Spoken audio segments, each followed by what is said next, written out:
Estou conectando para gravar aqui. A partir de agora está gravando. Então, muito bem. O único detalhe interessante que nós não temos é uma data precisa de quando este livro foi escrito. E para responder essa questão, assim, vários estudiosos tentaram situar lá nos anos 700, 400 antes de Cristo, mas não há uma convicção entre os estudiosos. No entanto, Calvino, eu me baseei, o estudo de hoje eu me baseei no comentário de Calvino, tem disponível na internet, tá? Só de você digitar lá comentário de Calvino,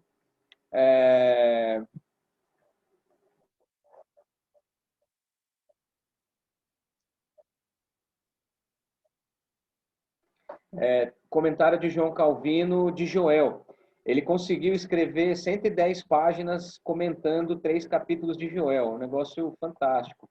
Você pode baixar no seu computador esse comentário e se deliciar. É bastante erudito, mas é muito profunda a reflexão que Calvino faz no livro de Joel.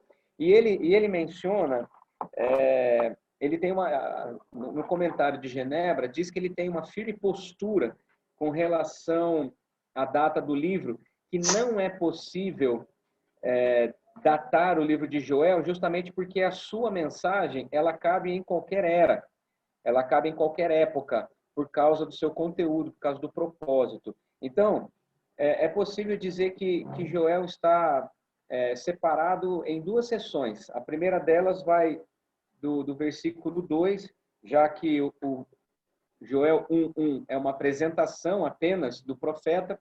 A partir do versículo 2 até o capítulo 2:17, nós temos uma parte que seria um escrito contemporâneo daquilo que está acontecendo na vida e no ministério de Joel. São crises do povo de Israel que exigem arrependimento. E a segunda sessão, que vai do capítulo 2, verso 18 até o final, capítulo 3, verso 21, são respostas de Deus em face ao arrependimento do povo. Então, nós temos uma crise instalada, contemporânea, e promessas divinas relacionadas ao futuro, ao povo que se arrepende. E a mensagem central aqui fala a respeito do dia do Senhor. Então, nós temos várias vezes a expressão dia do Senhor. E se você for analisar, até peço que você acompanhe comigo, logo no verso 2, aconteceu isso em vossos dias, ou nos dias de vossos pais. É a primeira aparição aqui das palavras dias, nesse sentido de dias relevantes, dias proféticos, dias em que se acontece algo, mas de fato no versículo 15 fala pela primeira vez em Joel do dia do Senhor. Que dia, porque o dia do Senhor está perto. Depois no 2:1, porque o dia do Senhor vem, já está próximo, e ele explica no versículo 2 do capítulo 2, dia de escuridade, densas trevas, dia de nuvens, e aí no 2:11 também fala, grande é o dia do Senhor. Também ainda no capítulo 2, agora verso 18, naqueles dias, em se tratando do dia do Senhor, no final do 31, terrível dia do Senhor, capítulo 3, verso 1, eis que naqueles dias, e ainda no capítulo 3, verso 14, porque o dia do Senhor, e aí no final, na última profecia, no versículo 18, há de ser que naquele dia.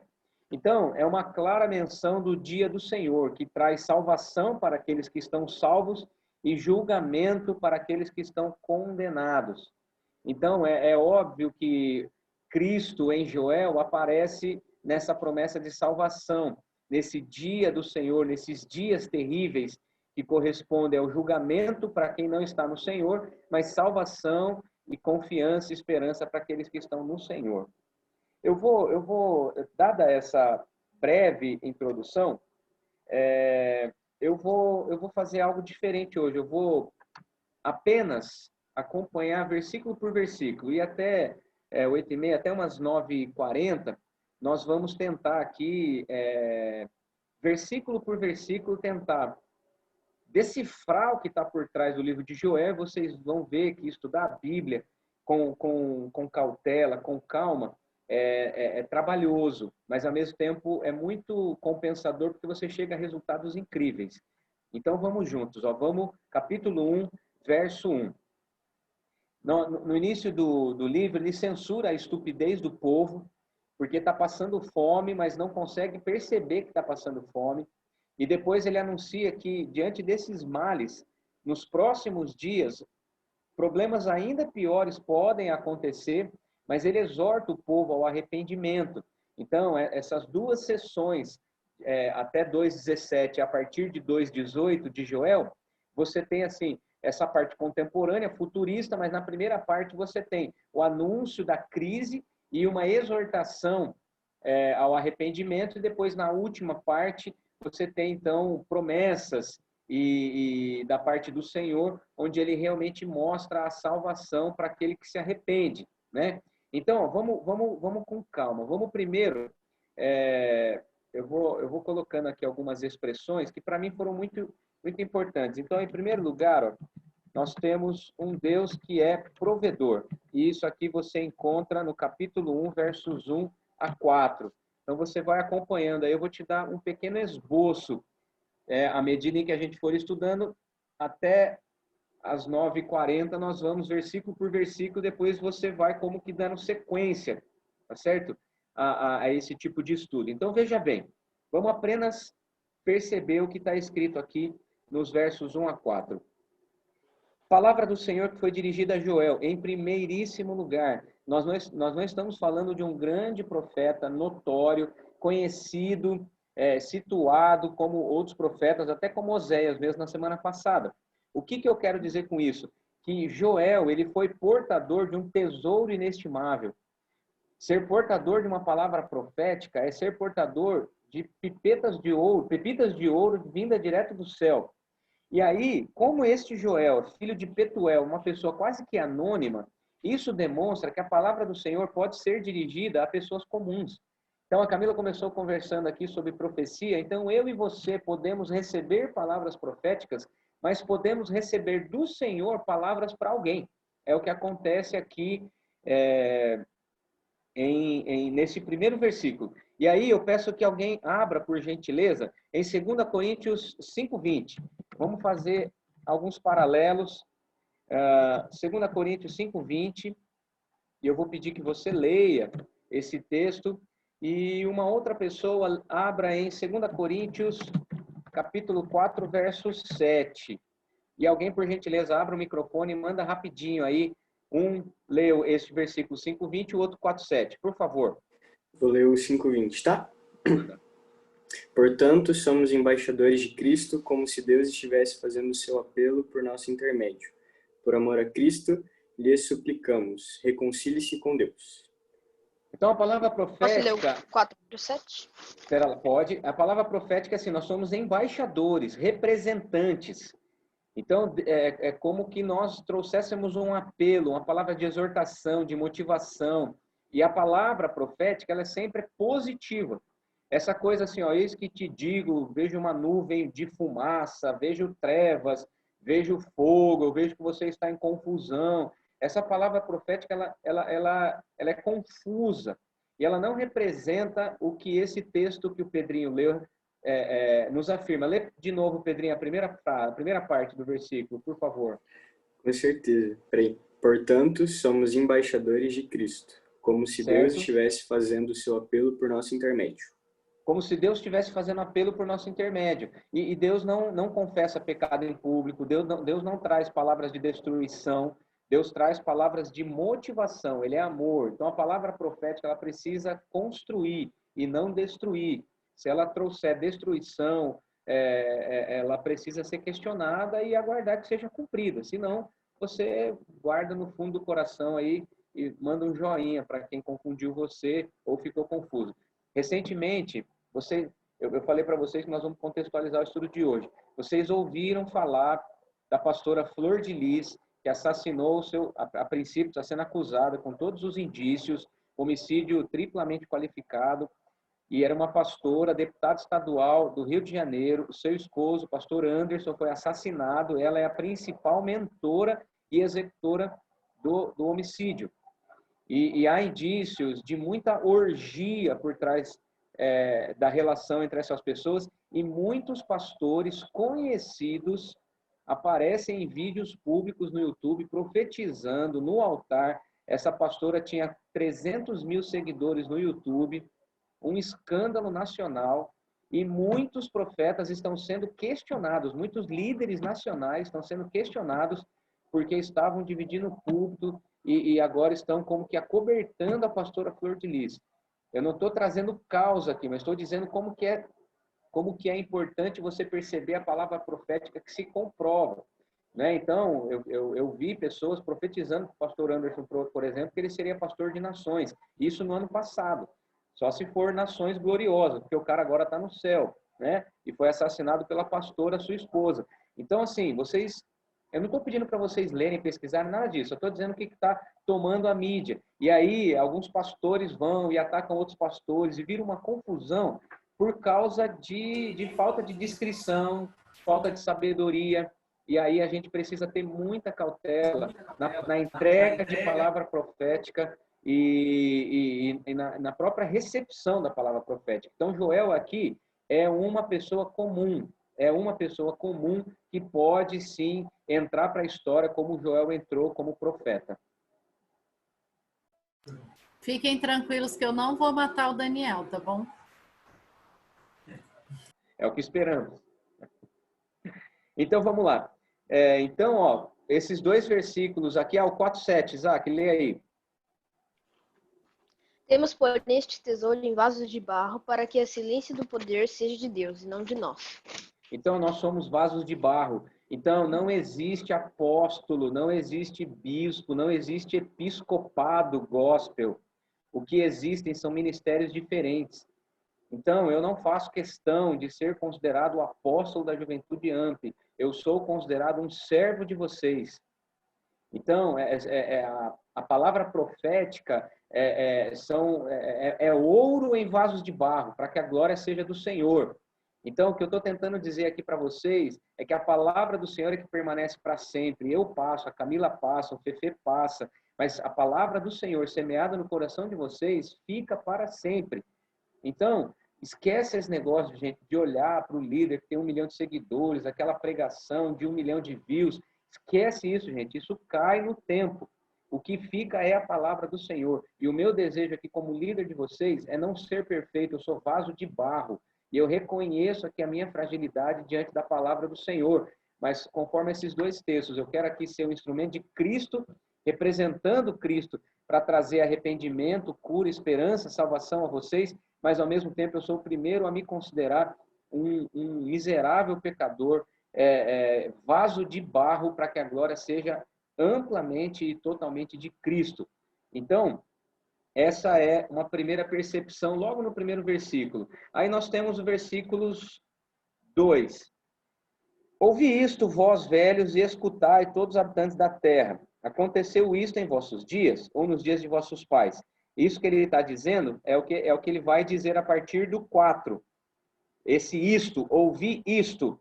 Tanto que no 3 ele continua, narrai isto a vossos filhos, e vossos filhos o façam a seus filhos, e os filhos destes a outra geração. Então, o 2 e o 3 é uma chamada para que eles percebam, aconteceu isso nos dias de vocês, então contem tudo isso que está acontecendo, esse problema contemporâneo, essa crise momentânea aos filhos de vocês, para que os filhos contem para os filhos e estes filhos contem às próximas gerações. E aí sim, o isto, não é? É o que está descrito no 4. Mas antes disso, eu quero chamar a atenção para essa questão que está aqui no versículo 2. Ouvi isto, vós velhos.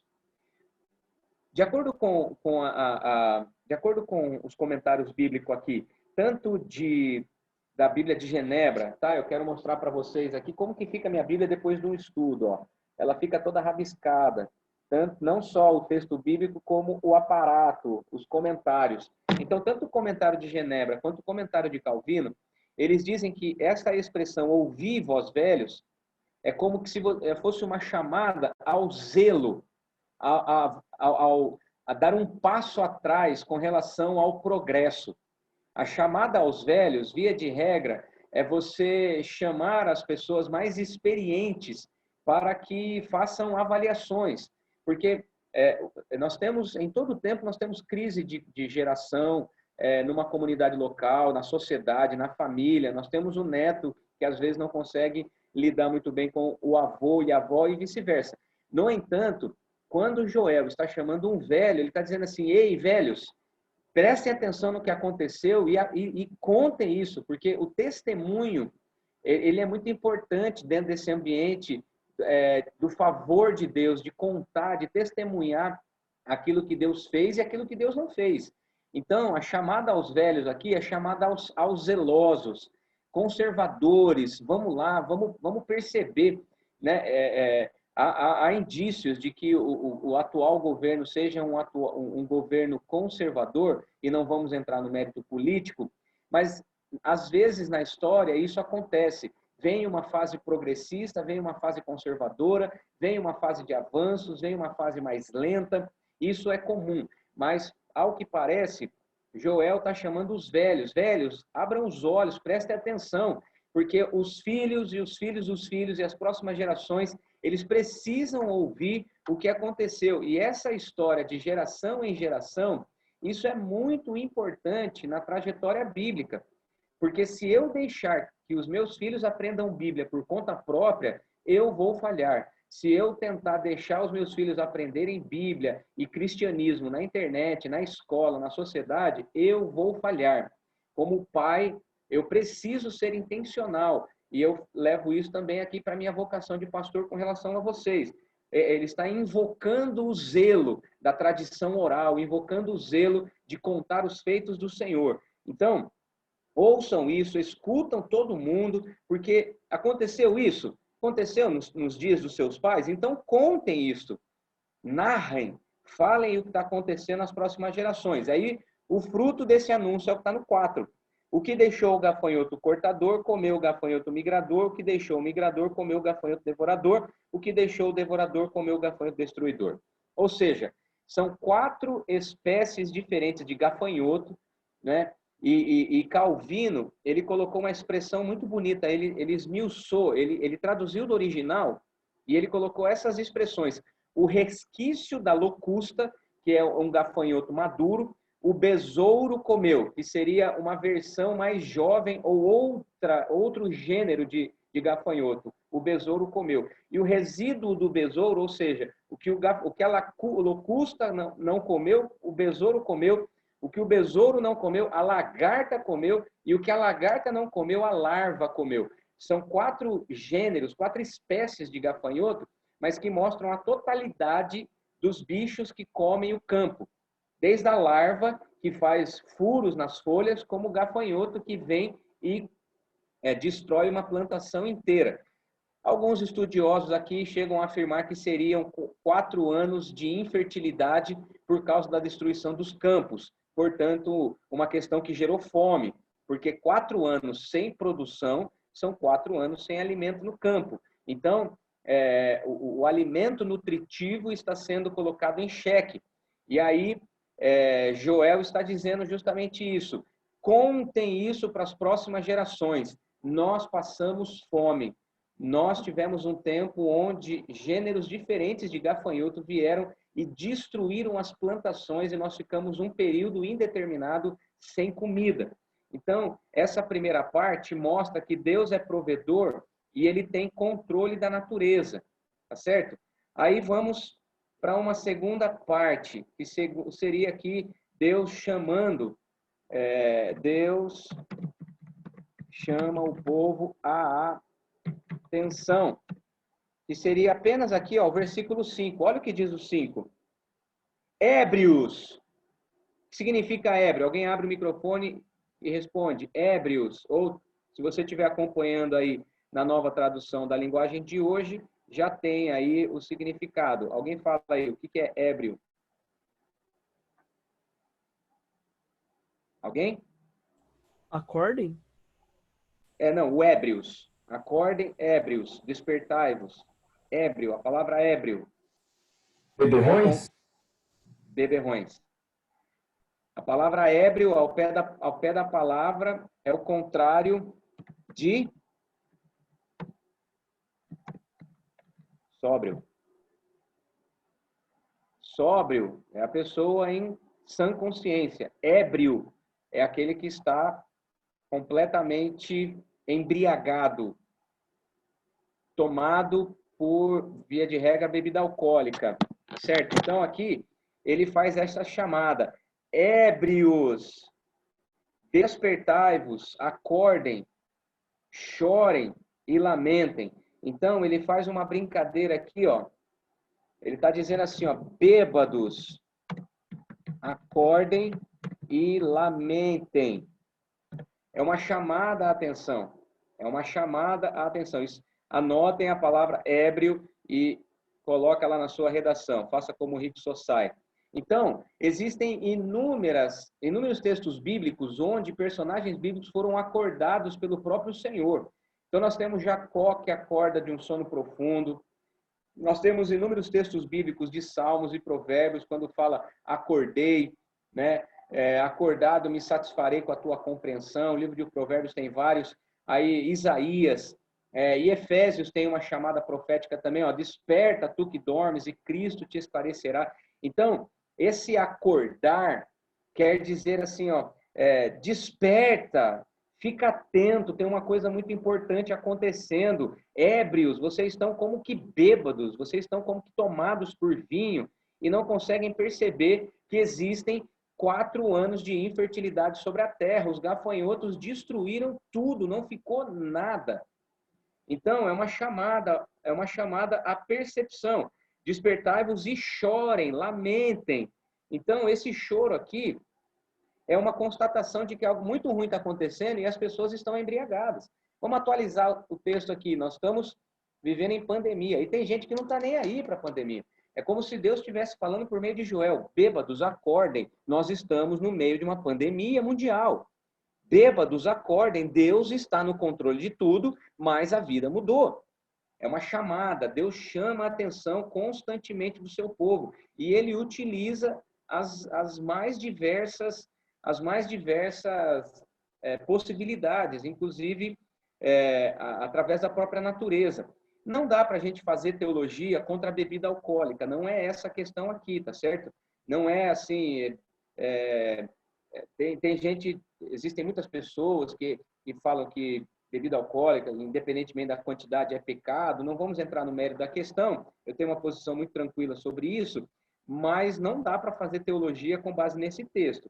Ele está chamando de embriagados aqueles que estão vendidos, aqueles que estão desatentos ao caos que está acontecendo ao redor. E nós temos inúmeros textos bíblicos também que chamam a atenção do embriagado. E nós temos, inclusive, o texto de Efésios que fala, não embriagueis com vinho, mas enchei-vos do Espírito Santo, que seria o contraste entre a sobriedade total, ser dirigido pelo Espírito Santo, e o embriagado total, que é estar completamente entregue a uma bebida, a uma droga, a mesmo o embriagado por conta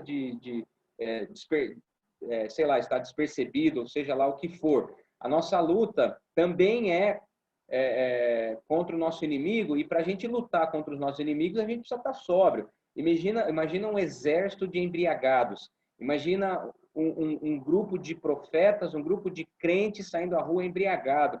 Não combina, não diz respeito à sobriedade do evangelho, né? E o lamento tem a ver com uivo, tem a ver com grito, tem a ver com gemer. É um choro por lamento. Então, aqui Deus também chama a atenção. Se nós pudéssemos aqui dar um terceiro tópico, os versículos 6 e 7 fala a respeito de um povo indomável. Olha que coisa interessante. Seriam os versos 6 e 7. Alguém vai colando tudo aí, Calebão já fez aí, vai colando tudo e deixando na sequência para a gente manter o texto aí na tranquilidade. Então, verso 6. Porque veio um povo contra a minha terra, poderoso e inumerável. Os seus dentes são dentes de leão, e ele tem os queixais de uma leoa. Fez de minha vide uma assolação, destroçou a minha figueira, tirou-lhe a casca que lançou por terra, os seus sarmentos se fizeram brancos. Então, olha só, aqui é um contraste entre os sonhos de Deus e os sonhos humanos. Porque Deus criou um povo para ser um povo feliz, um povo que marchasse, um povo que fosse provido, como foi provido pelo maná, por exemplo, no deserto. E agora ele está dizendo que veio um povo contra a terra.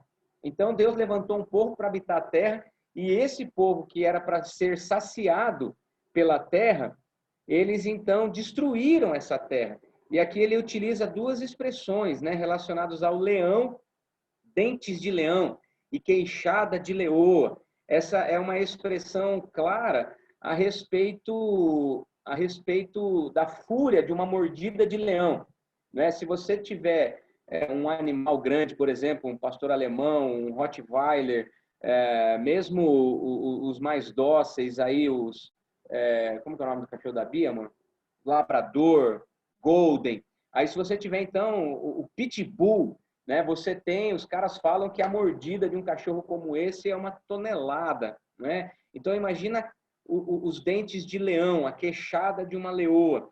Então está dizendo que o povo se apossou da terra, destruiu, e essa fome intrépida, essa destruição é por causa de a gente não abrir mão, morder e não conseguir abrir mão dos nossos sonhos pessoais.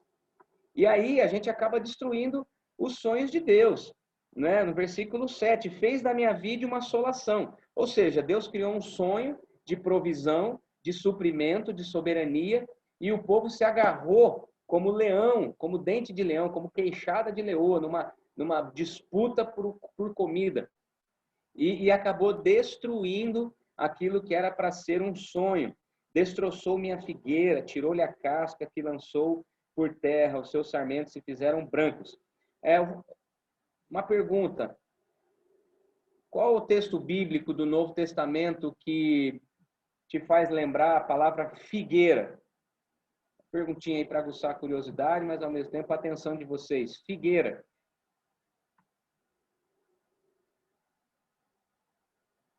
Ou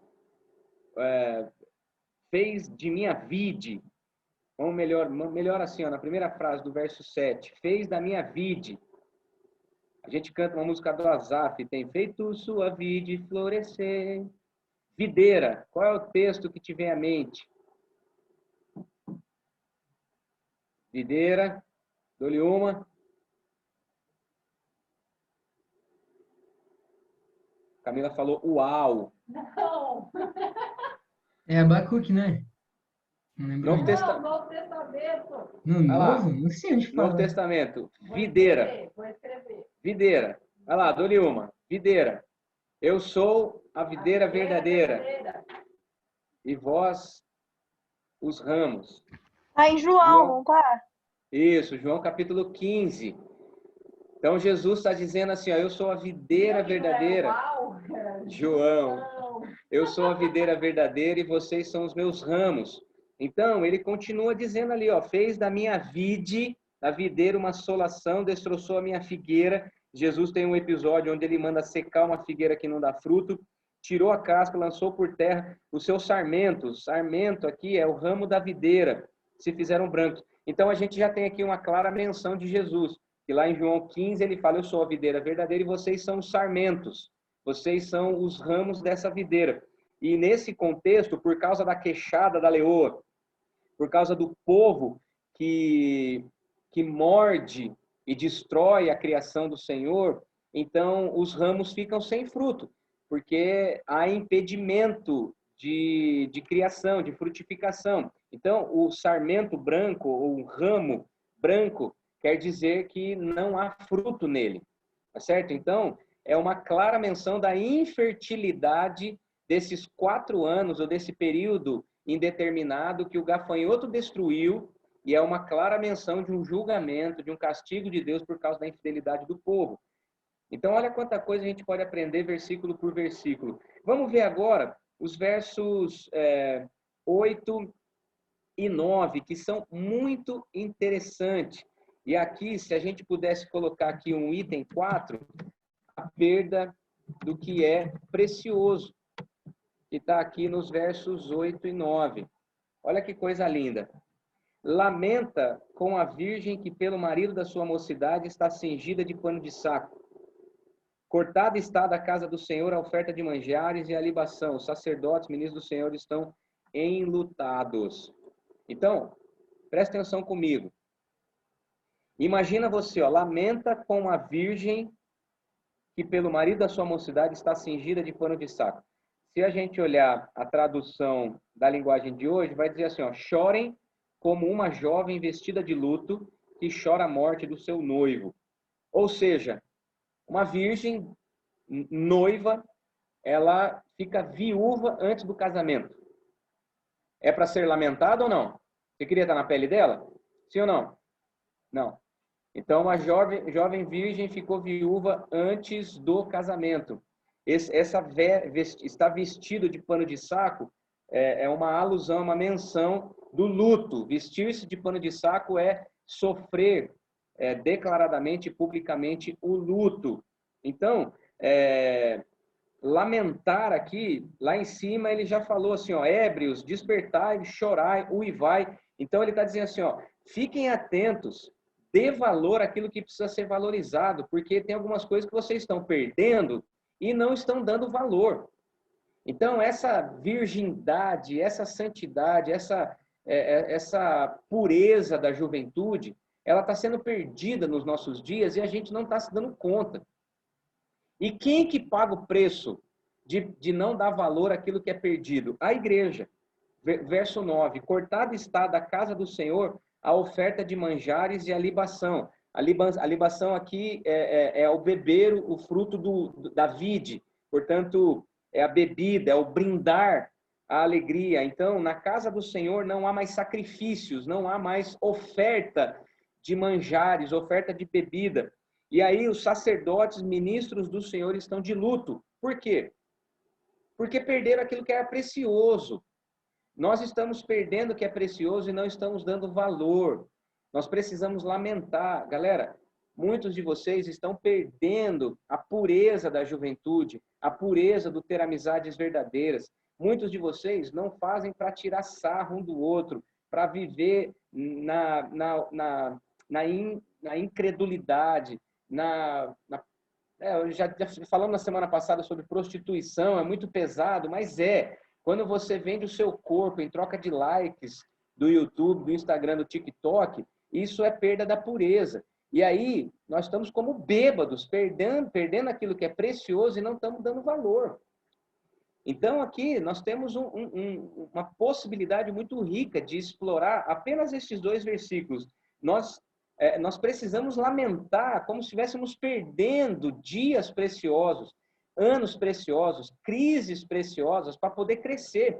A gente tem que se vestir de luto quando há um problema instalado, porque quem perde é a igreja. Quando um jovem perde a pureza, ele perde, a família perde, a sociedade perde e a igreja perde. Eu falo para vocês assim, seguir homens, seguir bandas, seguir movimentos, seguir igrejas, tudo isso é bom. Mas quando você se distancia da palavra e do Senhor, quem perde é a tua comunidade local. É o lugar onde você frutifica, ou deveria estar frutificando e não frutifica. Você pode, curtir Bethel a tua vida inteira, mas se você não frutificar, nós temos que lamentar, porque é perda. Você fica como que contemplando as obras dos outros e você não frutifica. Tá certo? Então, os sacerdotes e ministros estão em luto, porque não conseguem perceber o que está acontecendo. Né? E aí, na sequência dos próprios versos 8 e 9, Deus ele provoca, né? Ele provoca até para ver a reação do povo. Lamenta com a virgem pelo marido da sociedade. Ele está trazendo aqui uma ilustração para dizer que uma igreja fracassada começa com uma juventude fracassada. Uma igreja fracassada começa com indivíduos fracassados. Uma igreja que não frutifica é porque os seus membros não frutificam.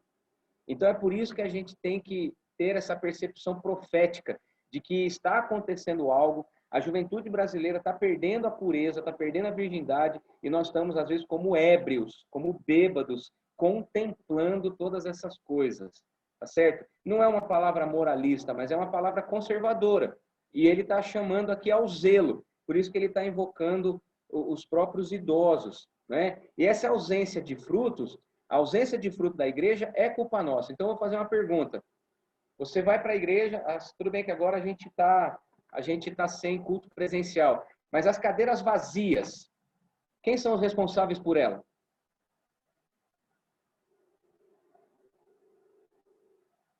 Me ajudem. Pastor Daniel, que não está pregando direito? Pastor Rodolfo, que não é um bom líder?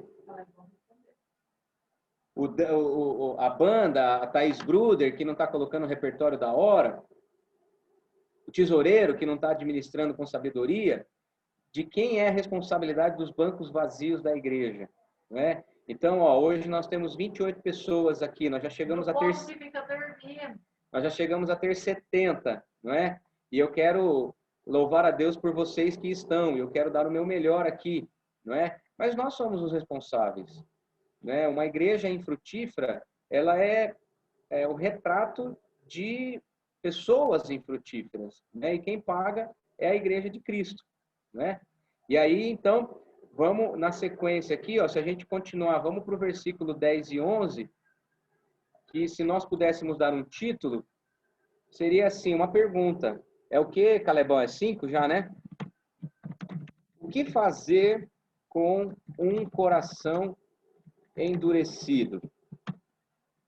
Versos 10 e 11.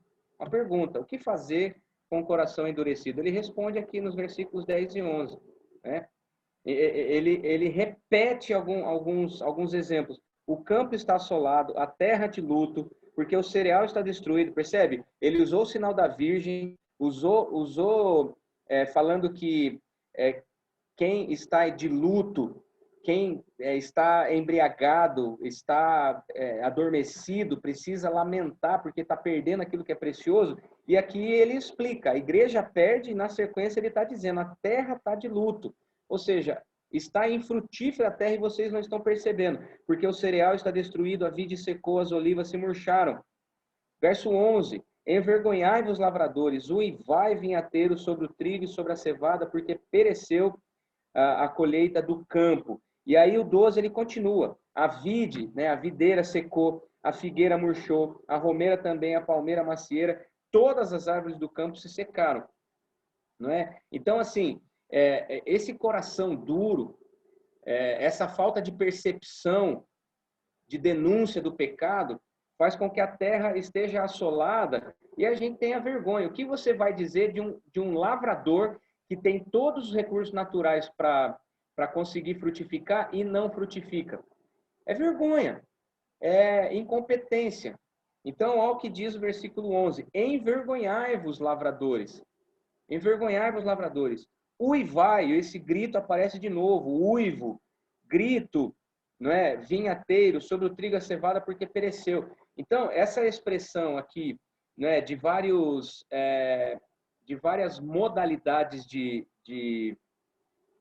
plantação, né? A videira e a figueira são bastante simbólicas no Antigo e Novo Testamento. Mas a romeira, como ele diz aqui no versículo 12, é símbolo de beleza da criação, por exemplo. Palmeira é símbolo de força e de grandeza, não é? A palmeira ela é grande, pode bater o vento, ela é flexível, mas ela não se rompe com facilidade. A macieira tem a ver com perfume, né? Se você chega perto de uma macieira, é impossível você não perceber aquele forte cheiro de maçã. Então, a beleza, a força, não é? A frutificação, a grandeza, o perfume, tudo isso acabou e ninguém está percebendo. Tem alguma coisa muito errada. Então, a pergunta que eu faço para vocês é: Deus fica irado, sim ou não?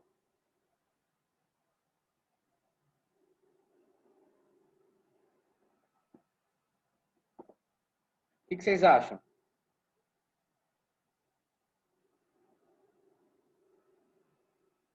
Deus fica irado? Sim ou não? Vocês estão comigo?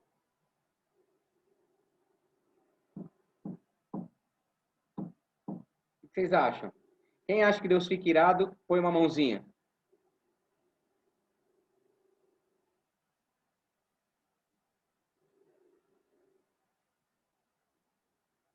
Quem acha que Deus não fica irado?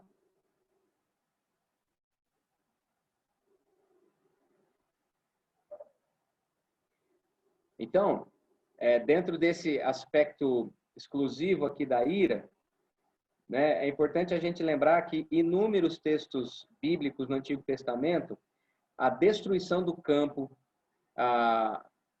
o povo ficar peregrinando no deserto, vacas, boi, virgem em luto, mulher estéril, tudo isso representa castigo de Deus, portanto, representa a ira de Deus. Por que que nós não precisamos ficar preocupados com a ira de Deus? Porque a Bíblia fala no Novo Testamento e no livro do Apocalipse que Jesus tomou o cálice da ira de Deus. Então, toda aquela vontade de pai de castigar o filho, vocês não são pais ainda, vocês são filhos. Nós, pais, temos desejo e temos, às vezes, necessidade de punir, de disciplinar os filhos. E, às vezes, a gente fica irado. E a ira, por si só, não é pecado. O pecado é o que a gente faz com a ira, certo?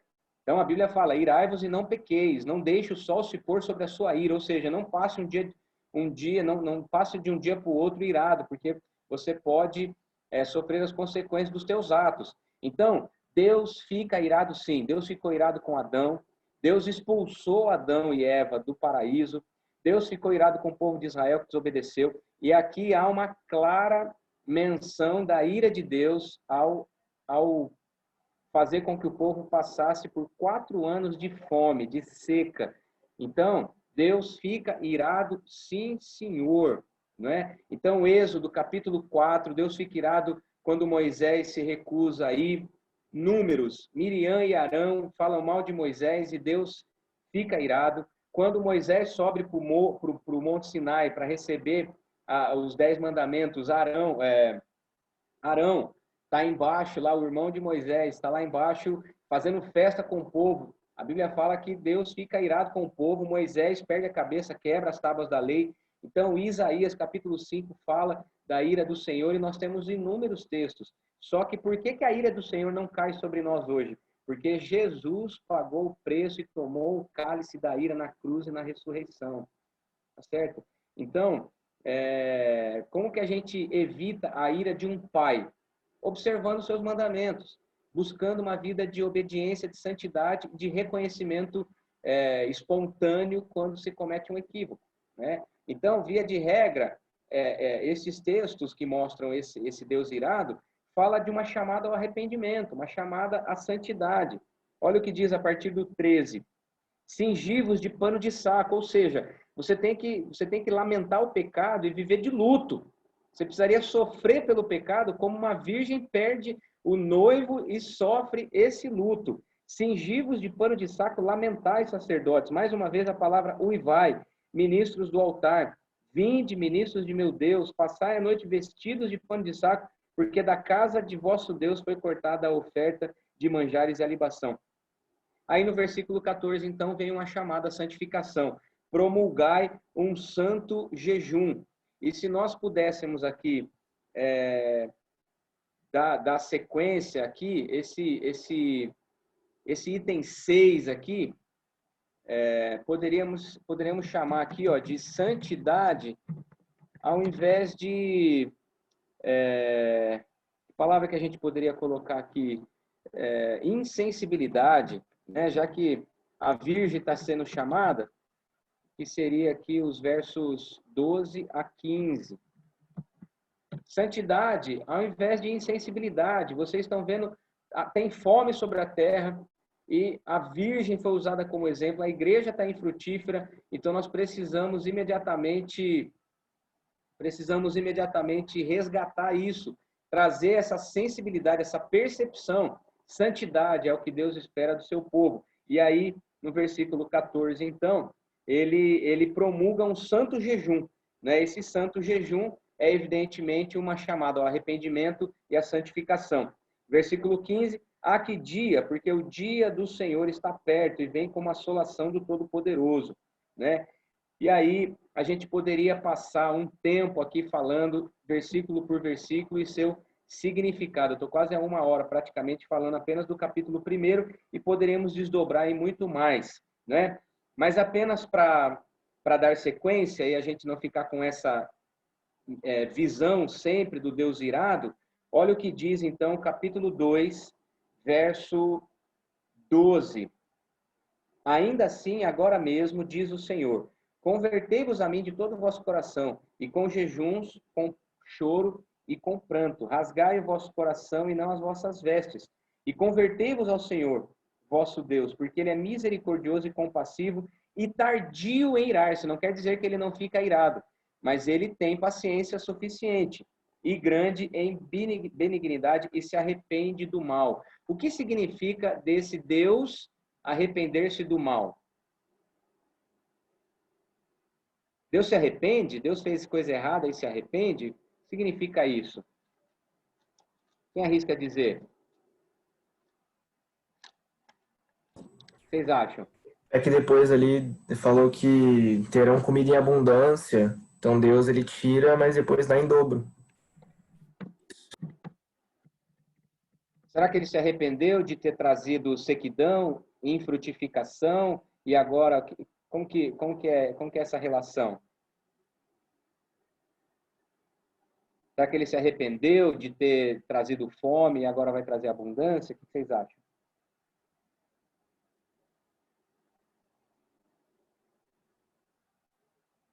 Vamos, galera. Continua, Rick. Tava boa. O raciocínio é esse mesmo. Tipo, eu acho que ele não se arrependeu, mas que ele conseguiu o que ele queria. Aí pro pessoal não continuar em sofrimento, já que vocês se arrependeram aí ele traz o dobro do que perderam. Então, ó. Qual é a essência de Deus?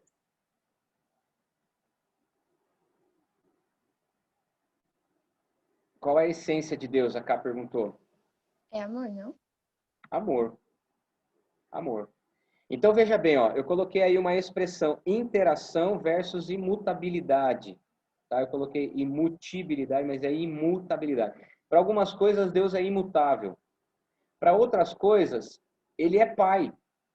Ele não negocia seus valores, Ele não negocia seu caráter, não negocia suas virtudes. Mas como todo Pai, essa expressão se arrepender, digamos, Daniel faz uma coisa que me deixa muito triste. Na hora da ira, eu falo assim, até o final do ano você não vai mais jogar PlayStation. Posso fazer isso como pai? Sim ou não? Posso.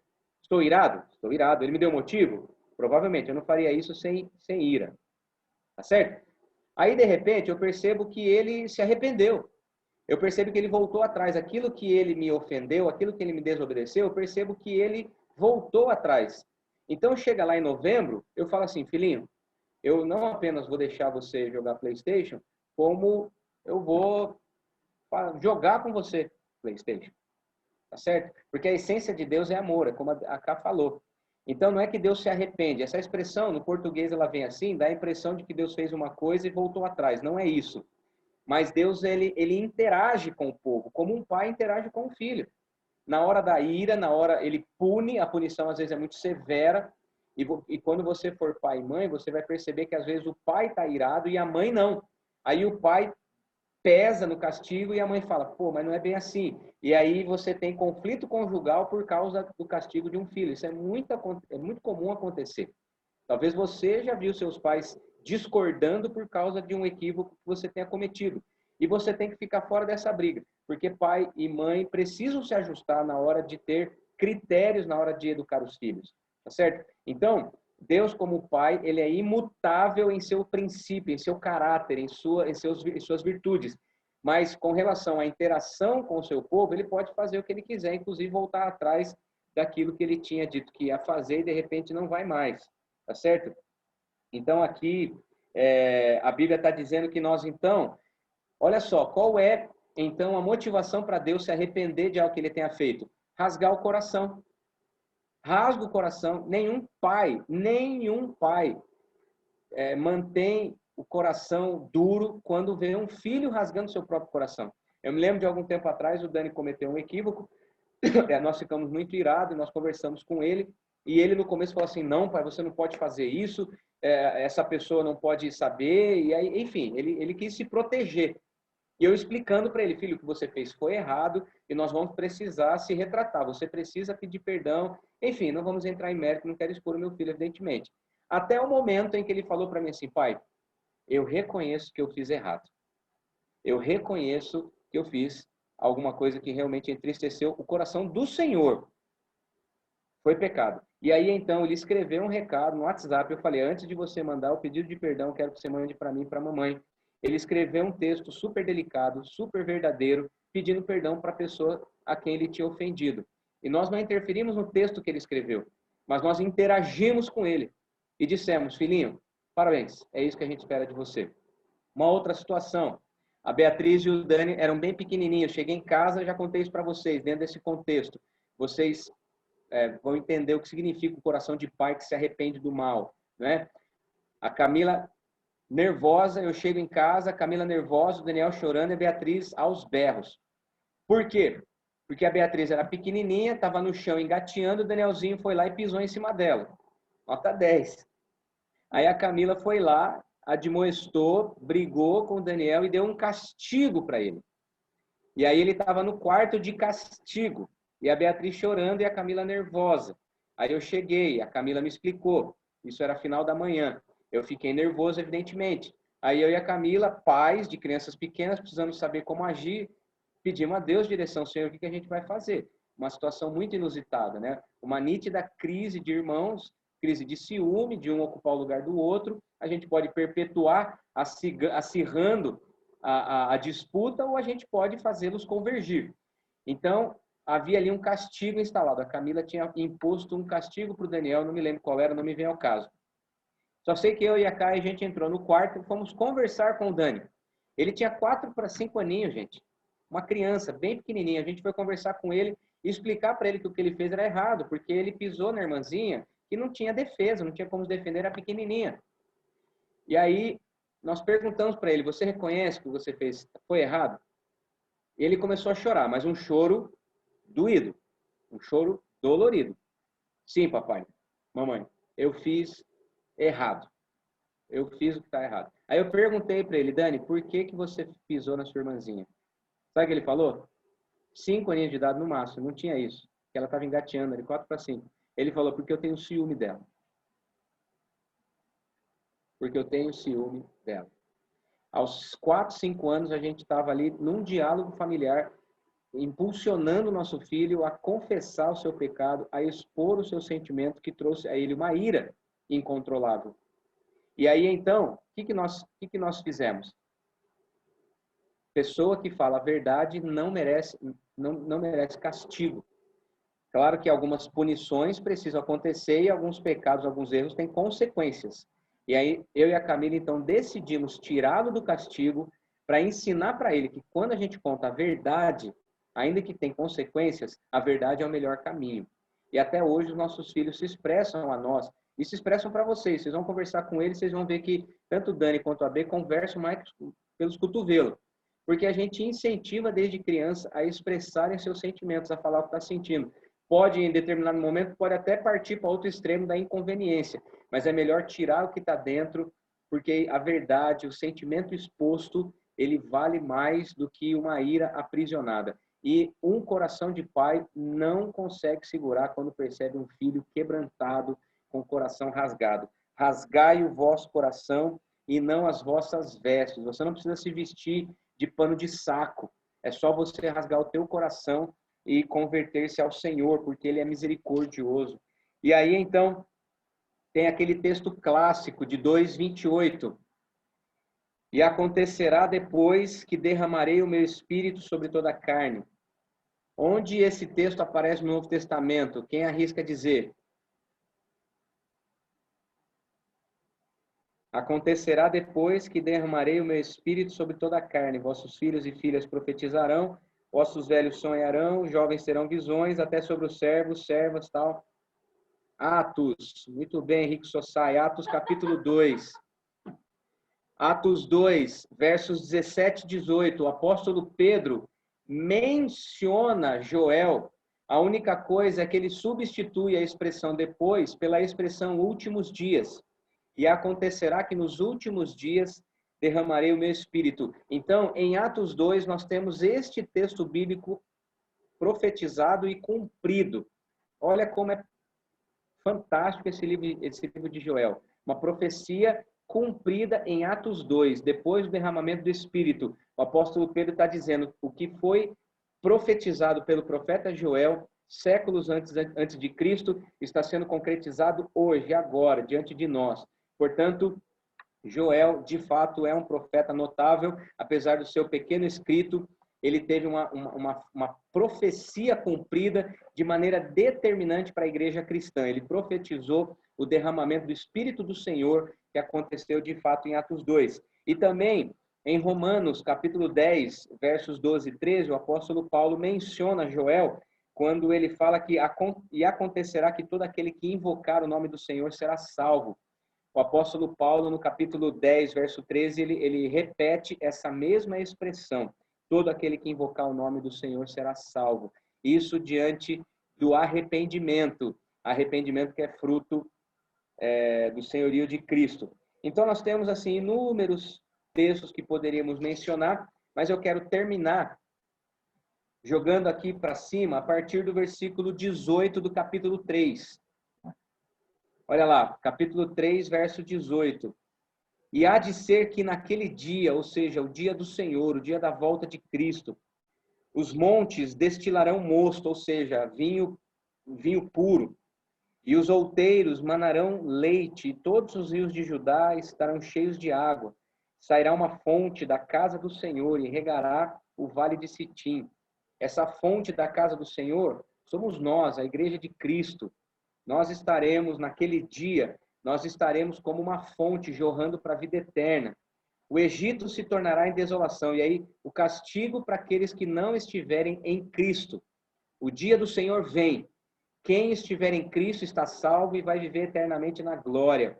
Será como rios de água viva jorrando para a vida eterna. Quem não estiver em Cristo será como Egito, desolação. Edom se fará um deserto abandonado por causa da violência que fizeram os filhos de Judá, em cuja terra derramaram sangue inocente. Agora preste atenção no 20 e 21, porque ele termina profetizando sobre Cristo e a sua obra. Judá, porém, será habitada para sempre, e Jerusalém de geração em geração. Eu expiarei o sangue dos que não foram expiados, porque o Senhor habitará em Sião. Sião é aqui uma expressão de Jerusalém, tá certo? Então, Jerusalém aqui somos nós. Toca trombeta em Sião. Tem um texto aqui do capítulo 2, fala, toca a trombeta em Sião. Era um vale de Jerusalém, que era um grande lugar onde as pessoas se ajuntavam para a guerra, se ajuntavam para grandes festividades. Então, aqui, eu expiarei o sangue. O que significa o verbo expiar? Significa reparar o erro, refazer, desfazer uma coisa para fazer outra. Então, o profeta Joel está profetizando que Deus vai reparar o erro de toda a humanidade e vai, com sangue, desfazer o que foi destruído e refazer. E é o que nós estamos falando especificamente da nova aliança. O Senhor habitará em Sião. O vale que era de guerra, agora é vale de salvação por causa de sangue derramado. Então, guarda isso no coração. Guarde isso no teu coração. Rasgai os vossos corações. Se eu pudesse terminar com uma expressão, eu terminaria assim: rasgai os vossos corações. Misericórdia quero e não holocausto. Deus quer coração contrito. Deus quer vida no altar. Deus deseja que seus filhos tenham qualidade de vida. Porque o castigo para aquele que vive em pecado, ele é a consequência de seus erros. Agora, aquele que está no Senhor, ele vive uma vida de arrependimento e crescimento constante. E aí a gente leva uma vida de fato de vitória. Perguntas? Considerações? Alguém mandou aí, amor? Então vai.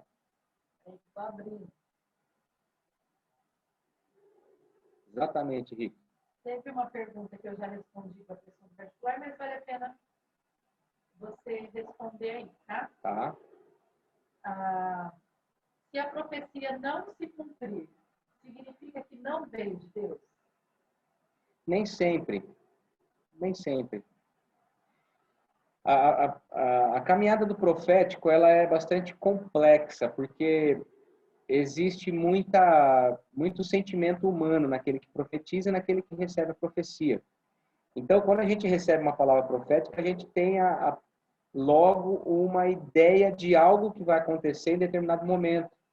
E nem sempre isso diz respeito à geografia e cronos, e tempo.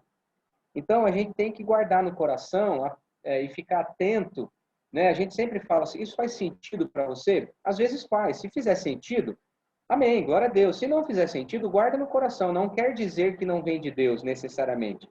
Pode ser que seja uma expressão da alma, pode ser que seja uma falsa percepção, ou pode ainda, o que eu prefiro pensar, que seja um profeta em aprendizagem, que está aguçando os seus sentidos, tá certo? Mas nesse caso, Pode abrir. Se não cumpre, não vem de Deus, não é uma profecia vinda de Deus, certo? Porque quando Deus fala, e a Bíblia fala muito sobre isso, que quando Deus fala, Deus cumpre a sua palavra. E a Bíblia nos ensina que Deus não é homem para mentir. Então, Deus não falaria algo e não cumpriria. A Bíblia de Gênesis a Apocalipse, ela é bem... vem a partir da palavra de Deus e ela se cumpriu detalhe por detalhe, né? Enfim, a gente já falou sobre o Apocalipse um pouco aqui. Então, assim, a profecia, o que é a profecia? É algo que nós não sabemos, mas que Deus já sabe, porque o Salmo 139 fala que todos os nossos dias já foram escritos. E para Deus não é segredo para a gente. Então, se Deus está dizendo que vai acontecer, vai acontecer. Porém, como o Dani está dizendo, às vezes nós confundimos, por estarmos em aprendizado, nós podemos confundir a nossa voz interna, a voz da alma, ou a voz, as vozes que estão por fora e entendemos uma profecia. Então, deixa... Pode ser? Vocês me ouvem? Pode falar. Então, quando Deus fala, se cumpre. Agora, quando nós falamos, pode não se cumprir.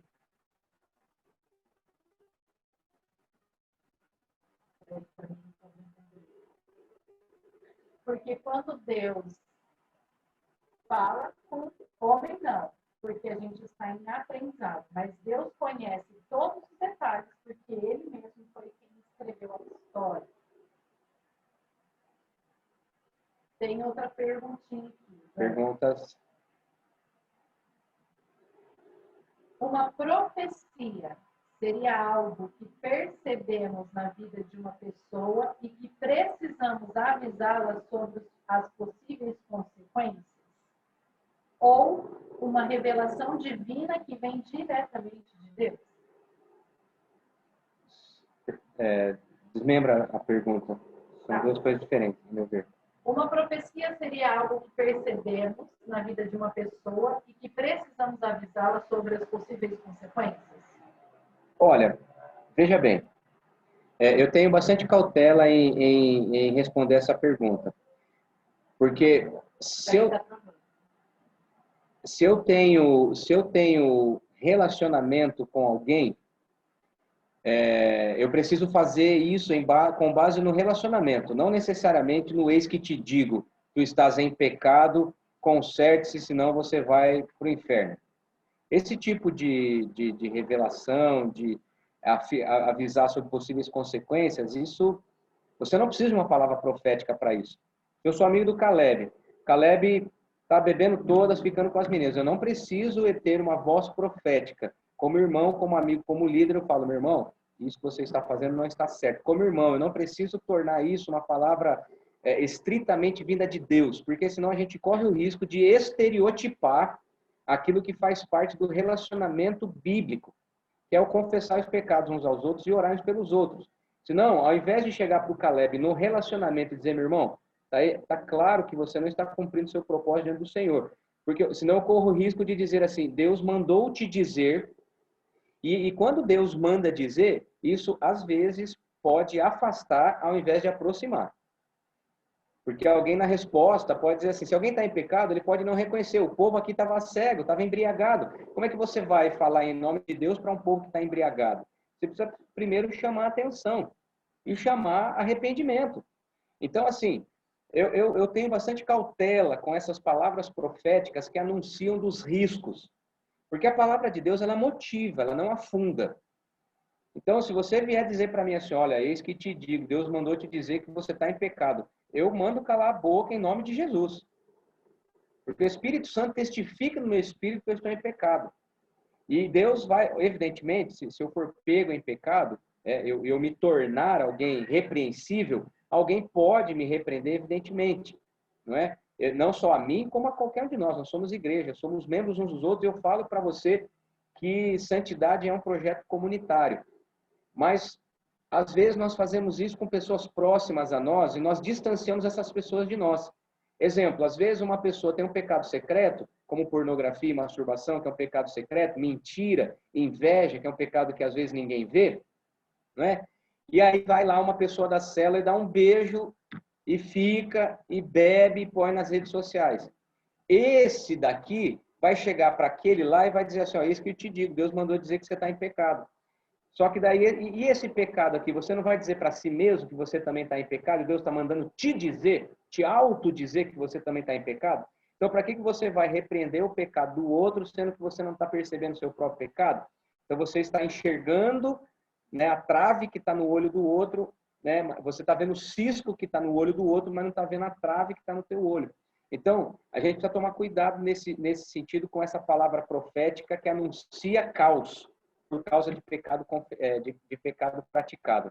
Eu sou muito mais do relacionamento, por isso que eu me contento muito mais em 30, 40 pessoas no Ampere Room do que 1000 pessoas no Instagram, embora eu esteja fazendo aquilo também. Mas eu me sinto muito mais satisfeito neste momento do que gravando um vídeo de 3 minutos sendo assistido por 1000 pessoas. Até porque são muitas pessoas que eu não vou conhecer e não vou interagir. E com vocês aqui amanhã ou depois eu posso ter a oportunidade. Olha, lembra que eu estou dizendo para vocês no Ampere Room, estou dizendo a respeito de santidade, estou dizendo, então, meu irmão, você está se tornando repreensível. Então, eu te repreendo como líder, como pastor. Talvez eu, pessoalmente, não vá fazer isso, mas alguém próximo a mim, talvez na estrutura de igreja em células, por isso que é importante você ter célula, para que você seja conduzido no caminho do Senhor. Então, tome muito cuidado com esse anúncio de consequências por causa do erro. Porque, às vezes, ao anunciar o pecado, a gente distancia o pecador. Guardem isso. Ao denunciar pecado, podemos distanciar pecador. Deus odeia o pecado, mas ama o pecador. Você precisa ter sabedoria para fazer as duas coisas ao mesmo tempo. Foi o que Jesus fez com a mulher pecadora. Vai, não peques mais, mas eu não te condeno. Tá certo? Deu para entender? É importante a gente denunciar pecado pode destruir o pecador. É necessário encontrar. Se você quer ter intimidade, sensibilidade para receber uma palavra profética, peça, junto com a palavra profética, sabedoria para trazê-la. Porque a palavra positiva, a palavra de alegria, a palavra de motivação, de esperança, ela é diferente de uma palavra de peso, uma palavra de ameaça. Então é necessário encontrar sabedoria para viver no mover profético. Senão, a palavra profética se perde na agressividade do anúncio. Pois não, amor?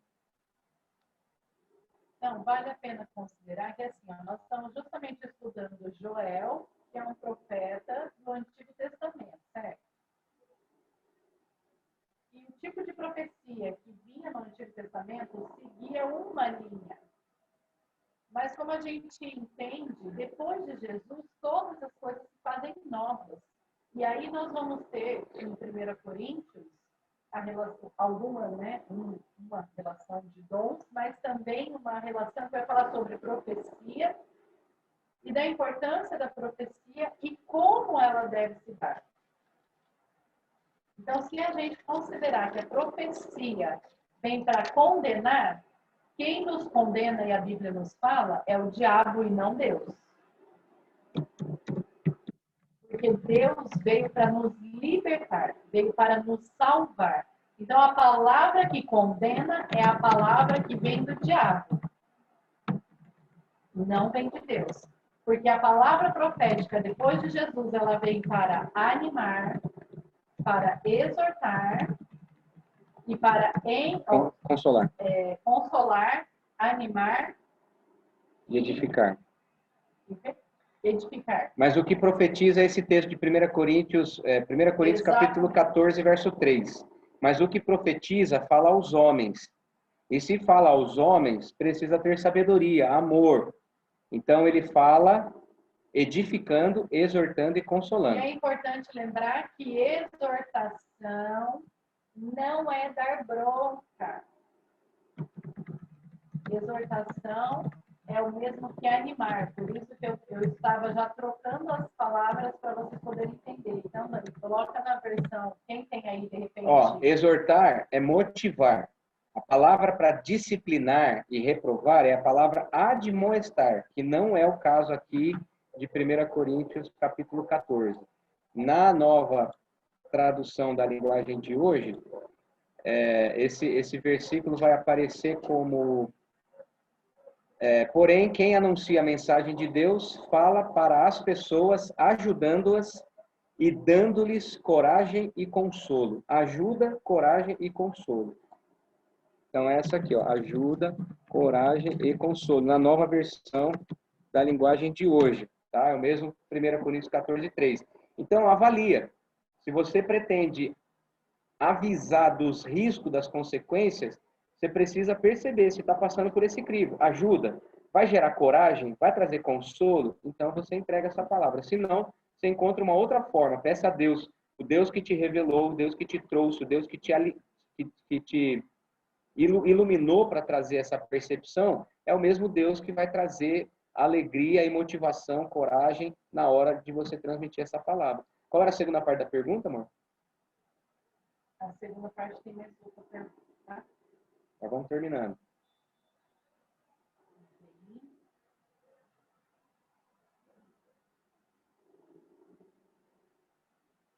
Ou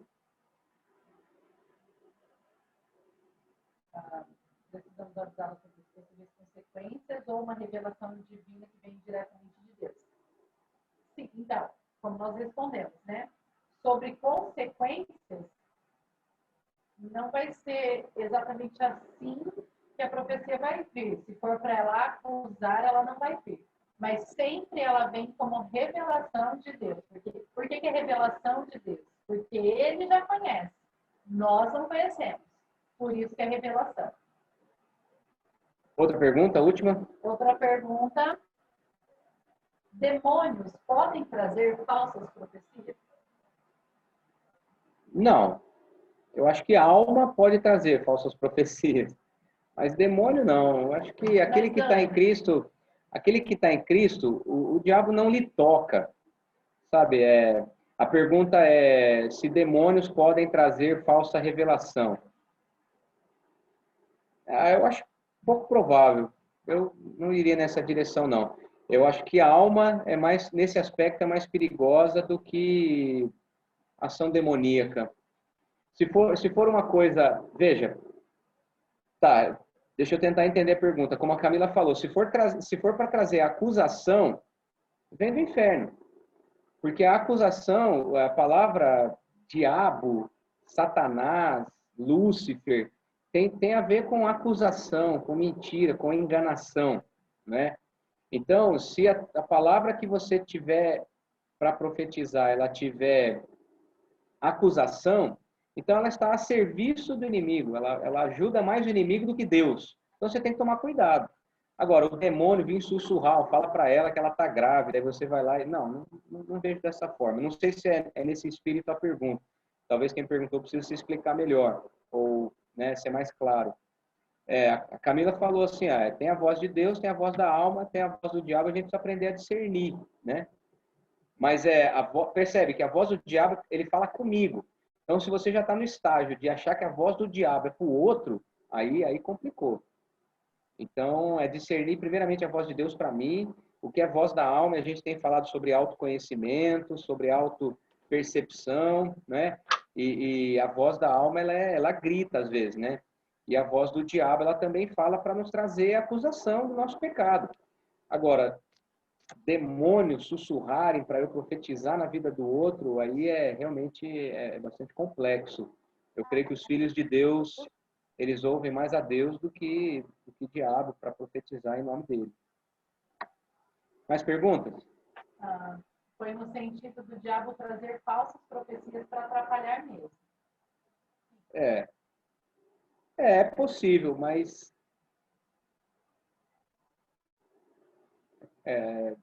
tem que perceber se a voz é de Deus, se a voz é do diabo ou a voz da alma.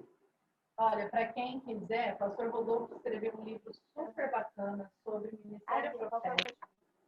Vale super a pena a leitura, porque é praticamente um guia, é um livro de forma prática, onde você vai estudando a palavra de Deus e entendendo melhor sobre as profecias.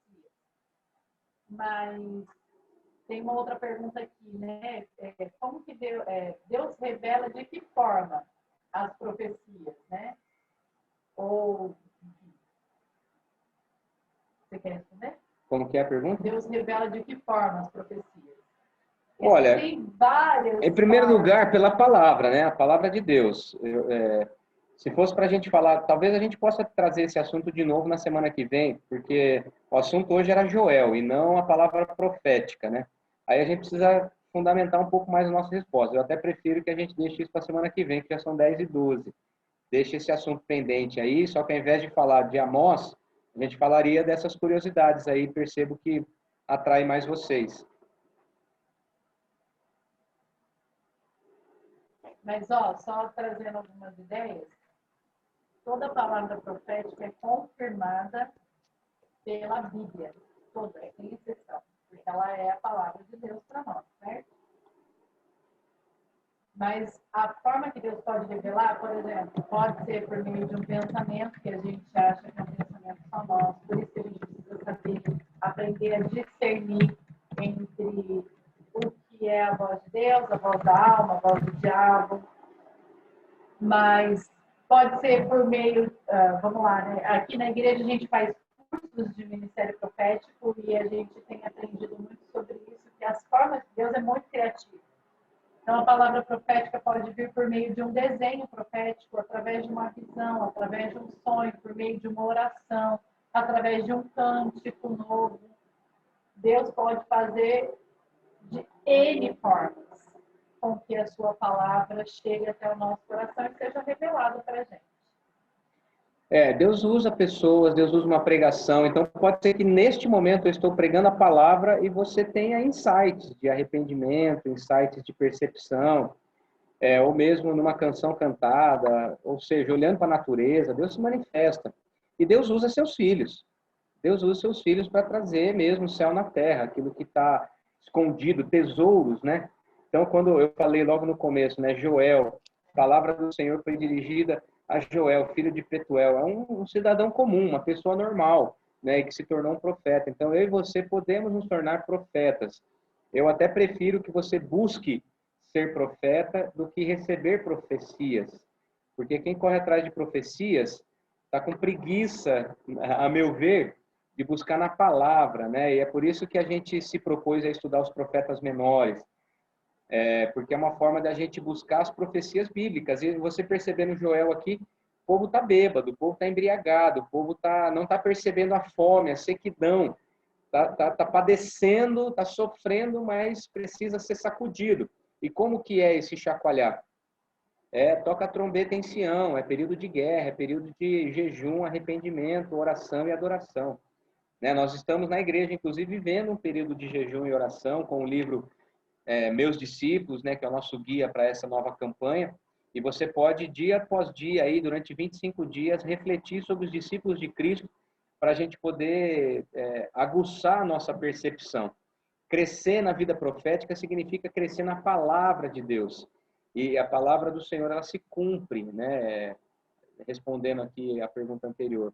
Aquilo que é de Deus se perpetua, aquilo que é de Deus fica, né? Aquilo que é do diabo, da alma, traz confusão, traz desespero, traz peso, né? Então a gente tem que aprender a discernir. Se vocês tiverem desejo, a gente pode associar melhor esse assunto aí da voz profética e trazer na semana que vem. Mas por hoje eu acho que a gente já pode ir encerrando 10h15 já, até porque tem a turma do fundão aí que quer chaveirinho. É isso aí, galera. Se vocês quiserem falar um pouco mais sobre... Nós estamos estudando sobre os livros proféticos, né? Com os profetas menores do Antigo Testamento. E se vocês quiserem entender um pouco mais, coloca pra gente, manda pra gente saber quais são as dúvidas, e daí na semana que vem a gente pode estudar talvez um pouquinho melhor isso, pra gente dar continuidade nos profetas menores.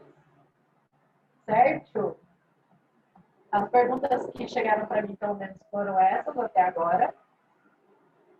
E se alguém tiver mais alguma pergunta e quiser mandar depois para a gente também, a gente pode responder fora do Amper Room. Por hoje é só, Fechemos. pessoal. Nós vamos orar, agradecendo a Deus por essa palavra maravilhosa, por nós termos estudado sua palavra. E eu vou pedir, você quer escolher alguém, amor? Eu acho que é a Ana Veiga que é orar, que o áudio dela tava vazando aqui. O meu? Eu mutei você várias vezes aqui, Ana. Tava vazando de leve aqui. Pastor, perdão. Não, mas não foi nada indiscreto, não. Fique em paz, tá tudo certo. Ora aí pra nós, nega. Tem um pai passou pelado ali atrás. Luquinha virou lenda. Mas eu oro, sim. Ô, bebê, diz isso. Senhor Deus e Pai, no nome de Jesus, nós agradecemos por esse momento, Paizinho, agradecemos pela vida do pastor Dani e da Caton, que trouxeram essa palavra pra gente. Agradecemos pela iniciativa que os teus filhos têm tido de estar trazendo cada dia mais, cada semana mais, conhecimento sobre a sua palavra. Agradecemos por essa série que estamos tendo a respeito dos profetas menores, que estão nos agregando tanto, Senhor.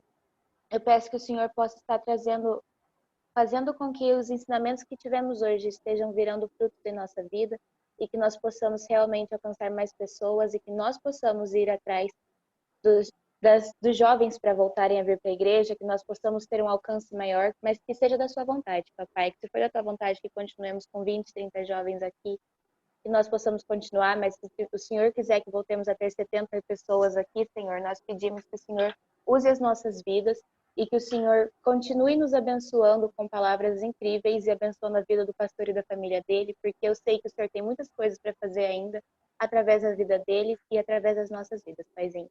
Nós agradecemos pela oportunidade de estarmos aqui contigo e agradecemos porque o Senhor nos escolheu muito, muito antes da gente nascer, Senhor. Em nome de Jesus, amém.